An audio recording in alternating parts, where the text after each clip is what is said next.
They laughed while I sat there holding my glass. My own family, celebrating my brother's big promotion, and treating me like I was dirt beneath their shoes. Stick with me while I share my story. And if it touches you, don't forget to support our channel by hitting that subscribe button, dropping a like, and sharing it with the people you care about. The restaurant was too fancy for me. White tablecloths, gold-trimmed plates, and a view of downtown Nashville glowing through the windows. My parents were beaming, my brother was holding court, and everyone around me looked like they belonged there. Everyone except me. Evan Dale, my big brother, had just been promoted to regional manager at his tech company. My parents couldn't stop bragging. "Our son, the success story," my dad said loudly enough for nearby tables to hear. Mom laughed, her pearls bouncing on her chest. "And then there's Nora," she added with that sharp smile she wore when pretending to joke. "Our creative spirit. She's still figuring things out." Everyone chuckled. I smiled weakly and sipped my drink, trying not to let my face show what I felt. I'd worked 2 jobs since I was 19. I took care of Mom when she got sick, while Evan stayed busy finding himself in college. But none of that mattered here. In their eyes, I was still the dropout who couldn't finish what she started. My brother leaned back in his chair and said, "Maybe one day she'll get a real job." That one hit harder than it should have. The table burst into laughter again, and I sat there, my fingers tight around the stem of my glass. The laughter faded around me, replaced by a buzzing in my ears. I forced a smile. I always smiled when they mocked me. That was the rule. Laugh with them or be the problem. I looked at my plate, cold food untouched. My chest felt heavy. I thought about the long nights cleaning offices, the extra shifts at the cafe, the quiet moments at home when I tried to believe I still had worth. But that night something cracked. As I sat there, staring at Evan's shining watch and my father's proud grin, I realized no one at that table saw me. Not the girl who gave up her degree to care for her mother. Not the one who survived on little sleep and big dreams. They saw failure wrapped in politeness. The waiter refilled my glass. I whispered a thank you, my throat tight. Evan was telling another story about his company trip to Chicago, how his team loved him. Mom asked if he planned to buy a house soon. Dad said, "He'll have a family before you know it. That's my boy." Then Mom glanced at me again. "Nora, sweetie, maybe you could start taking classes again? Get your degree finally." Her voice was sweet, but her eyes weren't. It wasn't advice, it was a jab. I swallowed hard and nodded. "Maybe someday." They nodded back, satisfied, as if I'd agreed to stay small forever. The party went on, the laughter echoing in the warm restaurant air. I smiled when I needed to, clapped at the right times, but inside, something cold and sharp was taking shape. I watched Evan raise his glass to make another toast. "To hard work," he said proudly. "To hard work," everyone repeated. I lifted my glass too, but my words were silent. That night, driving home through the quiet streets, I didn't cry. I just gripped the steering wheel and said to myself, never again. Never again would I let them laugh at me. Never again would I sit at that table without something to show them. That was the night I made myself a promise, one they'd all live to regret. I left that restaurant with a smile that didn't reach my eyes. The street outside was quiet, the air sharp. I didn't feel anger anymore, just a heavy kind of calm. They could laugh all they wanted. They didn't know a single thing about me. What they never knew was why I'd dropped out of college. They thought I quit because I couldn't handle the pressure, but the truth was simple. Mom got sick, and there wasn't enough money left to help her. The hospital bills stacked higher than our rent, and someone had to stay home. Evan had his new apartment, Dad had his pride, and Mom only had me. So I packed up my dorm room, came home, and took care of her. I cooked her meals, helped her walk when her legs gave out, sat beside her during endless doctor visits. Some nights, I'd hold her hand while she slept, pretending I wasn't scared. The world outside kept moving, but mine shrank down to 4 walls and a single purpose: keep her alive. No one thanked me. My father said I made my choice. Evan said I was too emotional. When Mom finally got better, everyone moved on as if those years never happened. I didn't. They'd carved something into me, quiet strength, the kind that grows in people no one notices. I worked 2 part-time jobs, one at a cafe, one cleaning offices at night. I kept my head down and started learning again, this time my way. When the world slept, I sat at my old laptop and taught myself design and coding. I didn't have fancy software or a degree, just patience. I'd watch free tutorials, practice until my eyes burned, and delete everything that wasn't good enough. Eventually, I found small gigs online. Simple logos, website layouts. Nothing big, but it paid more than I made mopping floors. One of those jobs turned into a steady contract with a small startup. They didn't care that I didn't have a diploma. They cared that I met deadlines and didn't quit. My family never asked what I did. Not once. They never wondered where the new laptop came from or how I paid Mom's medication when insurance stopped covering it. They just assumed I was drifting, waiting for life to happen to me. I let them believe it. It was easier than explaining that I was quietly building something of my own. Sometimes, on my lunch breaks, I'd sit outside the cafe, watching people hurry past with their important lives. I used to feel small. But lately, I'd started to feel something else, possibility. A quiet voice kept whispering that I could be more, do more, if I just stopped waiting for their approval. That night after the party, that voice grew louder. I couldn't shake the image of them laughing, the way my father's eyes gleamed with pride for one child and disappointment for the other. It didn't hurt anymore. It lit a fire. I realized I didn't want their praise. I wanted distance. I wanted a life that didn't orbit theirs. When I got home, I sat at my desk, opened my laptop, and stared at the screen for a long time. Then I started typing a name, an idea that had been sitting in my mind for months. Something small. Something mine. It was the first step out of their shadow. The highway stretched ahead, black and endless. Streetlights flickered across the windshield as I gripped the wheel tighter, my knuckles pale in the dim glow. I hadn't meant to cry, but the tears came anyway, steady and quiet, slipping down my cheeks until my vision blurred. I wiped them away with the back of my hand, but more followed. I wasn't sad anymore. I was done being small. The laughter from that dinner still echoed in my head. Every word, every smirk, played on repeat until it became something sharper. Not pain, but resolve. I whispered into the dark, my voice shaking. I'll never sit at their table again unless I have something that shuts every one of them up. The words felt strange leaving my mouth, but they grounded me. It wasn't a wish. It was a promise. By the time I reached my apartment, my eyes were dry. The silence inside felt heavy, but different now. I turned on the desk lamp, sat in front of my old laptop, and opened the file I'd been avoiding for weeks. My idea for a design business. I stared at the blank name field at the top of the page, then typed Lumina Design Company. It looked small on the screen, but in my chest, it burned like a spark catching light. I didn't have a plan. I just knew I couldn't keep living the same way. I started working every spare minute I had. My mornings were for my cafe shift, afternoons for freelance work, nights for learning. I filled notebooks with sketches, color palettes, and brand names. I studied business basics, client communication, contracts, all of it from free courses and online guides. I barely slept, but I didn't feel tired. Every hour built toward something that was mine. The days blurred together. I'd come home with aching feet and pour coffee over half-melted ice, sitting at my desk until the sun came up. I took on cheap jobs just to get experience. Logo redesigns, social media layouts, full website packages for people who could only pay me in installments. It didn't matter. Each project sharpened my skills. Each client taught me something new. Eventually, I saved enough to quit the cafe. It was terrifying. My father's voice echoed in my head, the one that always said, "You can't live on dreams." Maybe not, I thought, but I could live on progress. I created a small online portfolio and started reaching out to women trying to start their own businesses, bakers, stylists, boutique owners. They reminded me of myself, tired of being underestimated. They didn't have money for big agencies, but they had ideas and grit. I wanted to help them build brands that made people pay attention. One client became 2, then 4. Slowly, my inbox filled with referrals. Each time someone said, "I love your work," I'd feel that same quiet heat inside, proof that I was moving in the right direction. I didn't tell anyone in my family. They wouldn't understand. They'd just laugh again, and I didn't owe them another explanation. One night, as I sent off another project, I looked at the glowing logo I'd designed for a woman opening her first bakery. It felt symbolic, a small light finding its place in the dark. I leaned back in my chair and smiled. They thought I was nothing, but I was building something they couldn't see, something that would speak louder than any toast or title. And when the time came, I'd let my work do all the talking. The first real break came quietly, on a Thursday afternoon.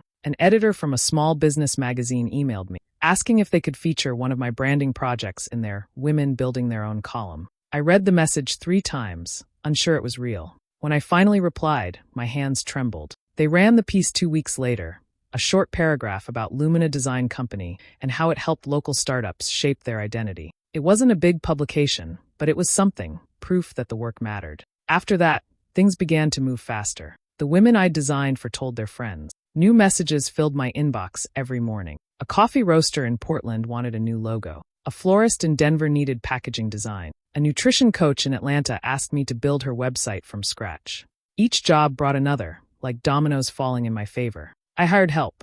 The first was Layla, a quiet illustrator from Arizona who could turn any concept into something warm and alive. Then came June, a copywriter who had a way with words that made every brand feel personal. We worked remotely, meeting over late-night video calls, laughing at mistakes, fixing them, and celebrating every small win. I'd never managed people before, but it felt natural, like building a little family of my own, one that didn't judge or compete. Money was still tight, but it stretched further than it used to. For the first time in years, I could breathe. I paid off the last of my mother's medical debt and bought a proper desk to replace the folding table I'd been using. The walls of my apartment filled with sketches, sticky notes, and printed drafts. Every corner smelled faintly of ink and coffee. It wasn't glamorous, but it was mine. While the business grew, my phone stayed quiet.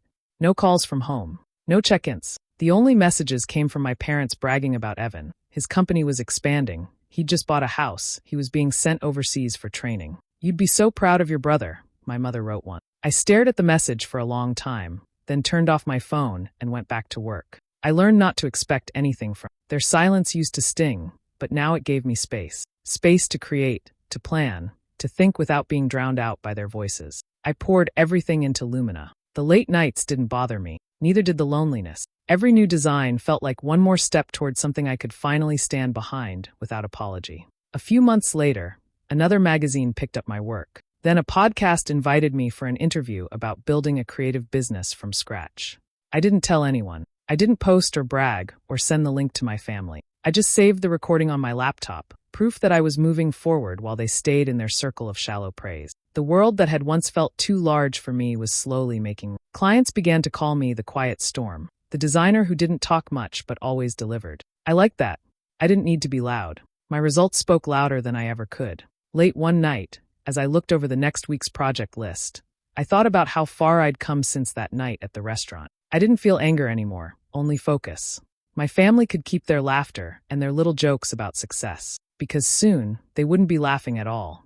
2 years passed like pages turning in a book I didn't realize I'd written. Work filled every day, steady and quiet. My company had grown into something real, clients across states, a small team that trusted me, projects booked months ahead. I didn't count success by money or praise anymore. It was in the calm that replaced doubt, the silence that no longer hurt. One evening, I came home to a thick cream-colored envelope sitting on my doorstep. The handwriting on the front stopped me cold. My mother's loops and curls, always a little too elegant, spelling out my name, Miss Nora Dale. I turned it over and saw a gold seal stamped on the back. For a second, I thought it might be a wedding invitation from a client or a business connect. But when I slid it open, the truth hit me. My brother's name stared back at me in shiny cursive. "You are cordially invited to the engagement celebration of Evan Dale and Harper Quinn," it read. My chest went tight.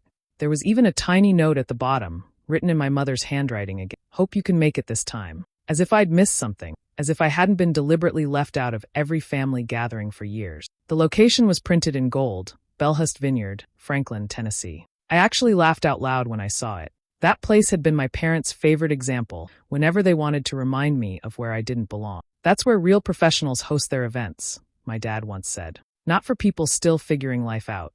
And now there it was.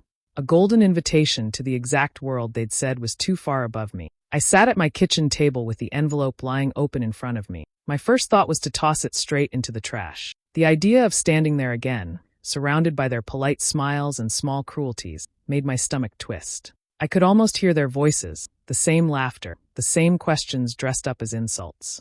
I reached for the garbage can, ready to drop it in, but then my hand stopped midair. Something inside me shifted. I looked at the invitation again, at the glittering letters and the expensive paper, and I smiled, slow, certain, without hesitation. This was the moment I hadn't realized I'd been waiting for. 2 years ago, they'd laughed at me for being nothing. Since then, I'd built a company from scratch, helped more women start their businesses than I could count, and signed clients who trusted my work without ever needing my last name. I had built my own world, one where no one told me what I couldn't do.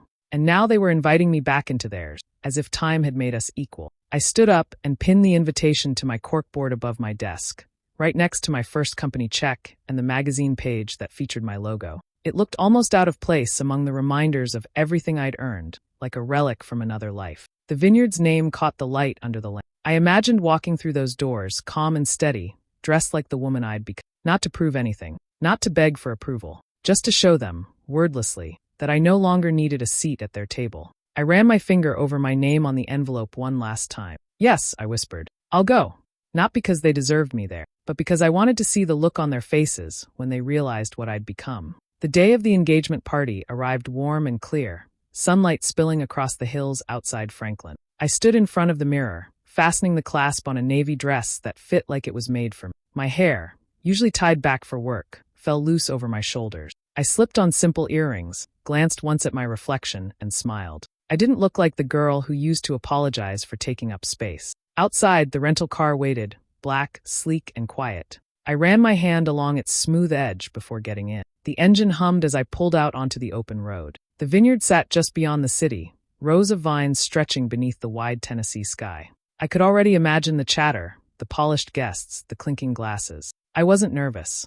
Not anymore. Belhust Vineyard appeared like a postcard, white stone walls, trimmed hedges, lanterns lining the entrance. Valets in dark suits opened doors for guests stepping out in shimmer and silk. I parked farther back, taking one last breath before stepping out. The gravel crunched under my heels as I walked toward the main hall, head high, pace steady. The moment I stepped through the doors, conversation softened. A few heads turned, then a few more. I caught my reflection in the tall glass windows, confident, calm, almost unrecognizable from the woman who used to sit quietly in the background. For the first time in a long while, I felt completely in control of the space I occupied. My brother was near the bar, surrounded by his friends. When his eyes met mine, the surprise was plain. He blinked twice before forcing a smile. "Nora, you actually came." His tone tried to sound warm, but it cracked in the middle. "Of course," I said, returning the smile. "Wouldn't miss it." He nodded, awkwardly adjusting his tie. "You look different. Better or worse?" I teased. He laughed lightly, unsure how to answer. "Just different." Our parents appeared soon after, their faces a mix of delight and curiosity. My mother clasped her hands together. "Honey, you look lovely. What a dress. Did you find a new job?" I tucked a strand of hair behind my ear, my voice light. "Something like that." "Oh," my father said, leaning forward. "What have you been up to these days, Nora?" Their eyes were sharp beneath their smiles, the same old performance wrapped in polite words. I met their gaze without blinking. "Just running my own company," I said simply. For a moment, silence hovered. Then, right on cue, my mother let out a small laugh. "Oh, well, isn't that something? A company?" "Design work," I said, sipping from a glass of water. Evan grinned, half amused. "So, like freelancing?" "More like full-time," I answered. "Clients across the country, a small team, that kind of thing." My father chuckled softly, patting my shoulder as if indulging a child. "Well, good for you, sweetheart. It's important to stay busy." I smiled, letting them believe whatever they wanted. There was no need to explain, no urge to prove anything. The satisfaction came from knowing they didn't see it coming, not yet. Their friends joined in, polite laughter filling the air. Someone said, "That's nice, Nora. Always good to have a hobby." I raised my glass slightly and nodded. "It keeps me occupied." The conversation drifted away, and I turned toward the large windows overlooking the vineyard. The sun had begun to sink, washing the vines in gold. I stood there quietly, the hum of chatter behind me, and thought about how strange it felt, standing among them again, but no longer one of them. They saw the same last name, the same face, but they didn't realize everything underneath had changed, and soon they would. The evening unfolded like a well-rehearsed play. Laughter drifted through the hall, glasses clinked, and music floated softly in the background. I stayed near the edge of the crowd, answering polite questions and keeping my tone light. Evan's fiancée, Harper, moved through the room like she'd been born for this world, elegant, confident, the kind of person my parents adored instantly. I watched her smile, listened to her tell stories about their upcoming honeymoon, and kept my expression smooth. None of it bothered me. I had learned how to blend in quietly, to wait. Dinner began under a canopy of string lights. The long tables gleamed with polished silverware and white roses. I found my seat near the center, across from my parents and a few of Evan's co-workers. The conversation turned to promotions, travel, and investments, all topics that had once made me shrink inside myself. Now I listened calm, detached. Every so often, someone would ask a question I could answer, and I'd offer a short reply, nothing more. Then the main doors opened again. A ripple went through the room. Heads turned. A woman stepped in, confident, radiant, her presence cutting through the noise like a bright light. Clara Rains. I recognized her instantly. She was the CEO of Verdant Wellness, one of the largest lifestyle brands in the country, and the client who had changed everything for Lumina Design Company 2 years ago. She scanned the crowd, spotted me almost immediately, and her face broke into a smile. "Nora." Her voice carried over the music. Before I could stand, she was already walking toward me. Conversation around our table stalled. I rose from my chair as she wrapped me in a quick, warm hug. "I can't believe you're here," she said, still holding my shoulders. "I was just telling Harper's family how your work completely transformed our brand. You're the reason Verdant became what it is now." For a second, no one breathed. My parents exchanged glances. Evan's fiancée froze mid-laugh, unsure what to do. My brother's expression fell somewhere between confusion and disbelief. Clara turned toward the others, smiling proudly. Everyone, this is Nora Dale, the brilliant designer behind our entire rebrand. We owe her everything. She's a creative genius. The words hung in the air like a spark that refused to fade. I heard someone's fork clink against a plate. My father's glass tilted slightly in his hand, the wine trembling at the edge. My mother blinked rapidly, as if trying to make sense of what she'd just heard. Harper's painted smile faltered, her hand resting on Evan's arm. Evan managed a laugh, thin and forced. Wait, you mean my sister? Clara chuckled, oblivious to the tension. Of course. She didn't tell you? Her team was incredible. The campaign broke our sales record in the first month. I've never met anyone who understood brand identity the way she does. I smiled, polite and calm. It was an honor working with you, Clara. She squeezed my hand before being pulled away by another guest. The silence she left behind felt heavy enough to fill the room. No one spoke right away. My mother finally reached for her napkin, folding and unfolding it with trembling fingers. I didn't realize you were involved in something like that, she said softly. I took a sip of water. There's a lot you didn't realize. Evan stared down at his plate. Harper gave a small, awkward laugh. That's really impressive, she managed. I nodded once. It's been a busy few years. No one laughed this time. The clinking of glasses around us seemed distant, almost fragile. I looked at their faces, the surprise, the discomfort, and felt a calm settle deep inside me. For the first time, they were seeing me clearly, and I didn't have to say a single word. The clinking of silverware had stopped completely. The only sound left came from the soft hum of music in the background, a melody that seemed out of place now. I could feel every pair of eyes at that table fixed on me. It was strange. For years I'd wished they would finally look at me, notice me. And now that they were, I didn't need it anymore. My mother was the first to break the silence. Her voice trembled as she spoke, barely above a whisper. You made that campaign? The one on TV. I looked up from my plate and met her eyes. Yes, I said simply. Her mouth opened again, then closed. She stared at me like she was seeing a stranger. My father cleared his throat, setting his glass down a little too hard. The sound startled him, and his hand lingered there, fingers tapping the stem. Across the table, Evan forced a grin that didn't reach his eyes. Well, I mean, that's great, Nora. That's really something. His voice cracked slightly on the last word. Didn't know you were doing all that big stuff. Guess you've been busy, huh? Pretty busy, I replied, cutting into my food. He nodded, trying to keep the moment light. That's my sister, always full of surprises. The laugh he added after fell flat.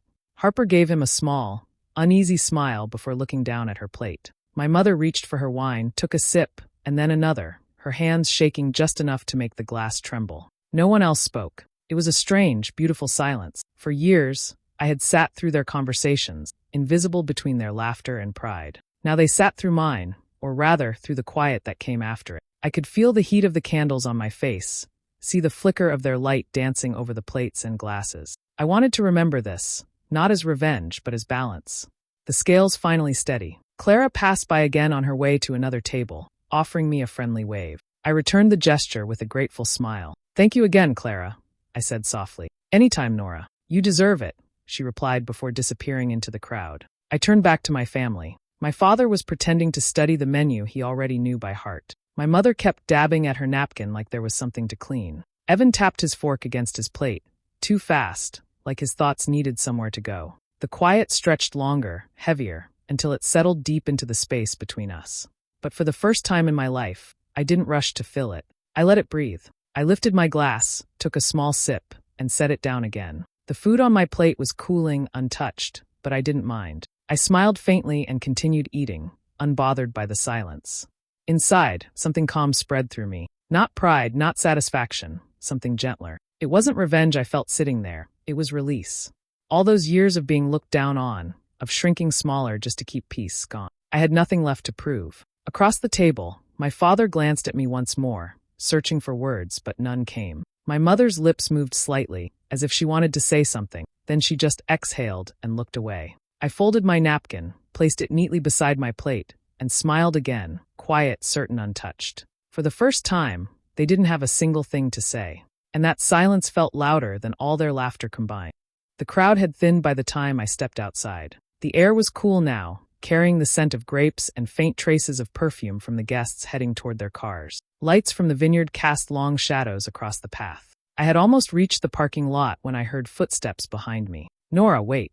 I stopped and turned. Evan was walking toward me, jacket slung over one shoulder, his face tight with something he was trying to hide, embarrassment, maybe, or pride bruised too many times in one. He gave a nervous laugh as he reached me. Hey, didn't really get to talk back there. I noticed, I said softly. He shoved his hands into his pockets, eyes shifting toward the dark field. Listen, I wanted to ask you something. His tone was careful, like he was stepping over thin ice. My company's been having some trouble with, public image stuff. They're planning a rebrand soon, and I thought, maybe you could help. I mean, you're clearly good at this. Everyone saw what that woman said. I studied him for a moment. He looked smaller than he had earlier, the confident grin replaced by hesitation. The same brother who used to laugh at me across dinner tables now stood waiting, trying to sound casual while asking for help. I smiled, calm and steady. You already made your image clear, Evan. I just made mine. His mouth opened, then closed again. He didn't argue. He just stared at me, as if he couldn't find the right words. The silence between us stretched, filled only by the distant hum of crickets and the faint music still playing inside. I didn't mean, he started, but I shook my head. I know what you meant, I said. You don't have to explain. For a second, he looked like he wanted to apologize, but instead he nodded slowly. You've changed, he said finally. Maybe I just stopped trying to be what you wanted, I replied. He gave a small, uneven laugh. Guess so.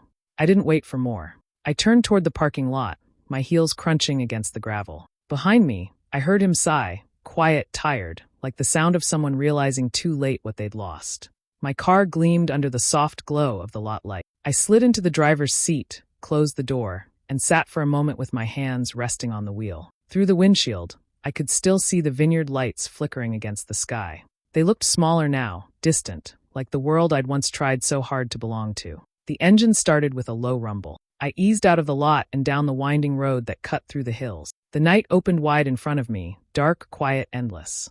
I didn't think about what they were saying inside or how my family would try to rewrite the story later. It didn't matter. The weight I'd carried for years, the need to prove, to earn, to be seen was gone. I felt lighter than I had in a long time. City lights appeared on the horizon as I drove. My reflection flickered in the side mirror, calm and unrecognizable from the woman who once sat at their table pretending not to hear the jokes. I realized I didn't need their validation.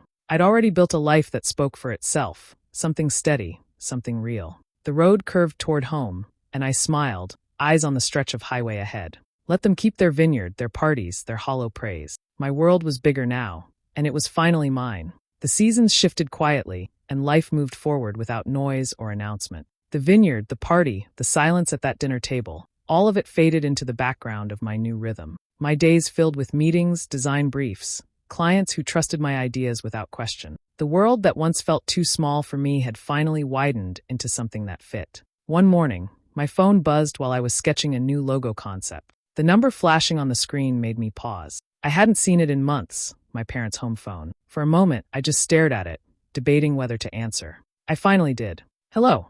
There was a familiar hesitation on the other end, followed by my mother's voice. Nora, hi, sweetheart. How are you?